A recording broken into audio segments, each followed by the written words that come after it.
This video was taken in a home in the Penfield, New York area. As you can see, there was quite a heavy collection of dust, lint, and other debris in the main return line.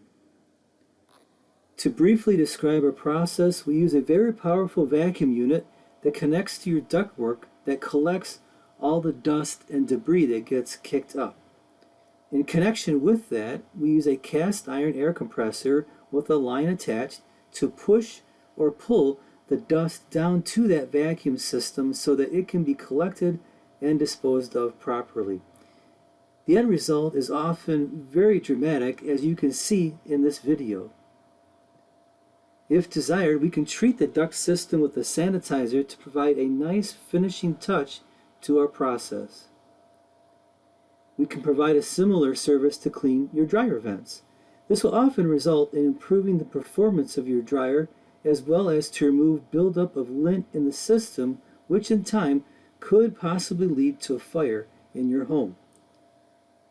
For more information or to schedule a free consultation, we invite you to visit our website at rochestercarpetcare.com. Thanks so much for watching. Have a great day.